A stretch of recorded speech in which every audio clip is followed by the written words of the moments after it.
नमस्कार मित्रांनो, हा माझा 2 एकरचा टरबूजाचा प्लॉट आहे आणि एक नंबर प्लॉट आहे मित्रांनो. ही बघा अशी आपली सेटिंग झालेली आहे. ही बघा हे असे आपले फळ टरबूज कमीत कमी 2, 2.5, 3 किलोपर्यंतचं टरबूज झालेलं आहे आणि बघू शकता मित्रांनो, नंबर 1 सेटिंग झालेली आहे. परंतु मित्रांनो, आता या 2 ते 3 किलोची साईजचं टरबूज झालेला आहे. अशा अवस्थेत बघा मित्रांनो, हा जो या टरबुजावरती हा जो चट्टा दिसतो तुम्हाला, हा आळीचा चट्टा आहे. याच्यावरती आळी लागलेली आहे.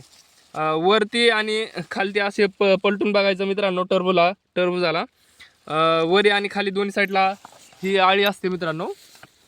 तर यासाठी मित्रांनो, तुम्हाला एक 100% उपाय सांगतो. जास्त खर्च करायची गरज नाही मित्रांनो. FMC कंपनीचं हे जे कोराजन आहे मित्रांनो, हे कोराजन मी अनुभवाने सांगतो, ना की कुणाच्या कंपनीवाल्याचं ऐकून किंवा कुणी सांगितलं असं नाही. मी माझ्या अनुभवाचे बोल सांगतो. हे जे कोराजन आहे हे एवढं इफेक्टिव्ह आहे या अळीसाठी. तुम्ही एकदा फवारणी घेतली की तुमच्या कमीत कमी 15 दिवस टरबुजावर म्हणा किंवा इतर कोणत्याही पिकावर म्हणा अळी होतच नाही मित्रांनो.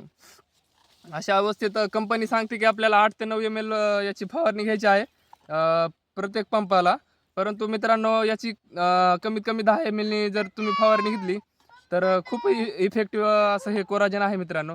जास्त खर्च करायचा नाही, कमीत कमी खर्चामध्ये होऊन जातं मित्रांनो. आणि तुम्हाला असे टरबुजाचे नवीन नवीन जर व्हिडिओ बघायचे असतील तर आपल्या चॅनलला सबस्क्राईब करा आणि लाईक करा. धन्यवाद मित्रांनो.